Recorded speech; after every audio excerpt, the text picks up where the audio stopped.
नमस्कार सर्वांना, जय शिवराय. आपल्या बकासूर DST 6300 चॅनलमध्ये तुमचं सगळ्यांचं मनापासून हार्दिक स्वागत. उद्या अनेक जणांना प्रतीक्षेत असणारं विठ्ठल केसरी मैदान आहे आणि सर्वांच्या मनातील लाडकी जोडी हिंद केसरी साच बैलगाडा शर्यत क्षेत्रातील देव द्वादशम हिंद केसरी बकासूर आणि वेगाचा शेवट सर्जा ही जोडी एकत्र पळणार आहे. आणि ही जोडी जेव्हा जेव्हा एकत्र पळली आहे तेव्हा तेव्हा या जोडीचा एक चांगल्या पद्धतीचा इतिहास आहे आणि अनेकदा ही मैदानं जिंकताना आपण पाहिलेली आहे. तर उद्याच्या मैदानासाठी या जोडीचं पहिली चिठ्ठी जी निघली ती गट क्रमांक 3मध्ये तास क्रमांक 4वरती पहिली चिठ्ठी निघालेली आहे. आणि याच गटामध्ये गर्णिकेचा राजा देखील आहे आणि पैंजण देखील आहे. त्यामुळे गट क्रमांक 3मध्ये बकासूर, सर्जा, गर्णिकेचा राजा आणि पैंजण अशी एक लढत आपल्याला पाहायला मिळू शकते आणि टॉपची लढत या गटामध्ये आपल्याला पाहायला मिळू शकते. बकासूरची दुसरी चिठ्ठी निघलेली आहे ती गट क्रमांक 16मध्ये निघलेली आहे.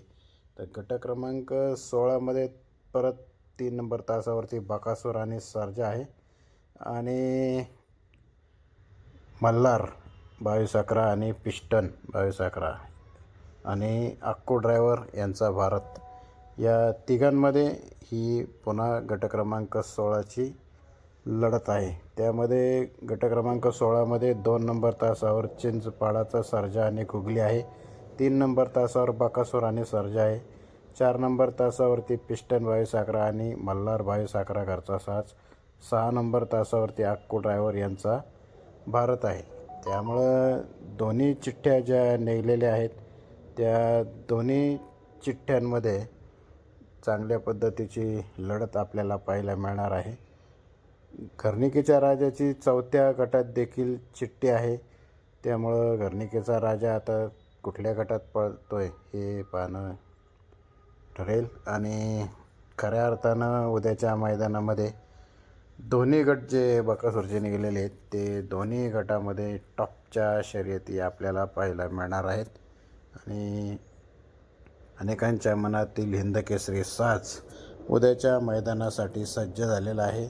या दोघांना आपल्या सर्वांकडनं हार्दिक शुभेच्छा. आणि आज शेवाळे आबांनी राजीनामा दिलेला आहे.